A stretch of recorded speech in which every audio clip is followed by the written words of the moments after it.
I've always been a skeptic. Urban legends, ghost stories, all of it nonsense, or so I thought. But there was one night, a night that changed everything for me.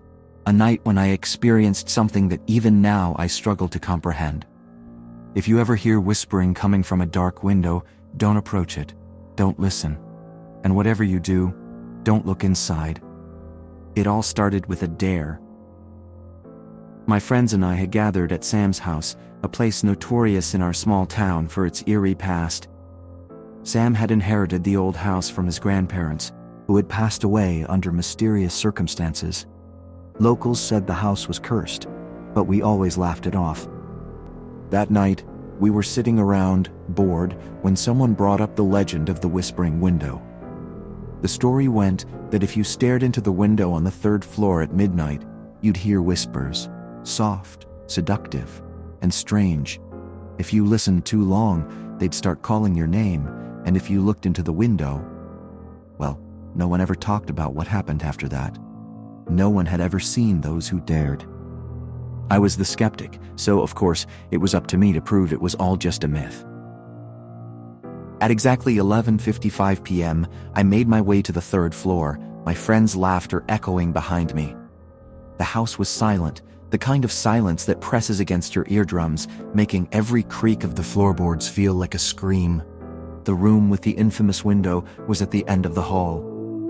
As I approached, I felt an inexplicable chill crawl up my spine, but I pushed forward. I wasn't about to let an old wives' tale scare me. Standing in front of the window, I checked the time, 11:59 p.m., just 1 minute to go. I stared out at the darkened street, expecting nothing but silence. But as the clock struck midnight, I heard it. The whispers. At first they were faint, like a breeze rustling leaves, barely audible. But they grew louder, more distinct. It sounded like multiple voices, overlapping, speaking in a language I couldn't understand. Then, they started calling my name. My heart pounded, but I couldn't move. I felt drawn to the window, compelled to look deeper into the darkness beyond the glass. The voices were insistent now, almost frantic, as if they needed me to see something. Something important. I leaned closer, my breath fogging up the cold glass. For a brief moment, the whispers stopped, replaced by an overwhelming silence. Then, from within the black void beyond the window, something moved. At first, it was just a shadow, but then it formed a face, a grotesque, twisted version of my own. It was smiling, an unnatural, wide grin that sent a jolt of terror through me. I tried to pull away, but I couldn't. My reflection, or whatever it was, leaned closer, its lips parting as it whispered, "You're next." I don't remember much of what happened after that. My friends told me they found me screaming, banging on the window as if trying to break it, though they swore there was nothing on the other side.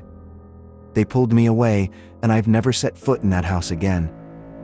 But the whispers, they never stopped. I hear them at night, calling my name from dark corners of my room, from the shadows outside my window. I've covered every mirror, blocked every window, but it's no use.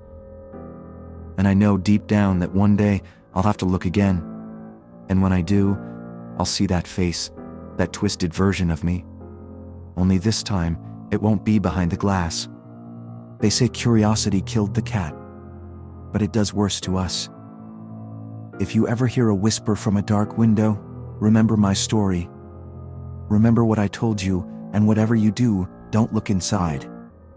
You might not like what you see, and you might not be able to look away.